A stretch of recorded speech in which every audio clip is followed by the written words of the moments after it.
अपने कमरे की धुंधली रोशनी में रिया भूली हुई खिलौनों के समुद्र के बीच बैठी है। छायाएं उसके चारों ओर अजीब तरह से नाच रही हैं। उसकी निगाहें एक पुरानी गुड़िया पर टिकी हैं, जिसकी अजीब उपस्थिति रात की शांति में बेचैन करने वाली है। गुड़िया के कपड़े पुराने और फटे हुए, भूले हुए समय की कहानियां बताते हैं। उसकी टेढ़ी आंख रहस्य को बढ़ाती है। रिया गुड़िया पर टिकी रहती है। कमरे की शांति गहराती जाती है, क्योंकि माहौल अनकहे रहस्यों से भारी हो जाता है।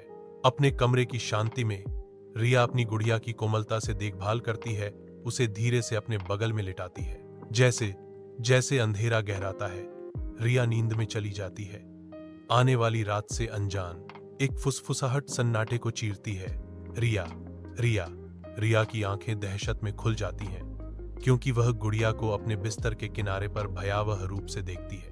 आधी रात में एक गुड़िया भयावह रूप से झूलती है। उसकी आंखें अंधेरे में चमकती हैं। रिया अपने कंबल के नीचे छिपी हुई कांप रही है। उसका छोटा सा शरीर डर से कांप रहा है। एक भयावह आवाज कमरे में गूंजती है, मैं बस खेलना चाहता हूं। गुड़िया का झूलना तेज हो जाता है।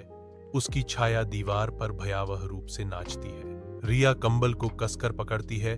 उसकी सांस गले में अटक जाती है, क्योंकि आवाज करीब आती है। गुड़िया की आंखें रिया को भेदती हुई प्रतीत होती हैं। उसका चंचल निमंत्रण एक धमकी में बदल गया। रिया अपनी हिम्मत जुटाती है और कंबल के नीचे से बाहर देखती है।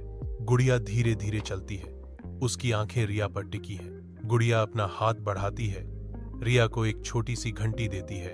यह लो, इसे ले लो।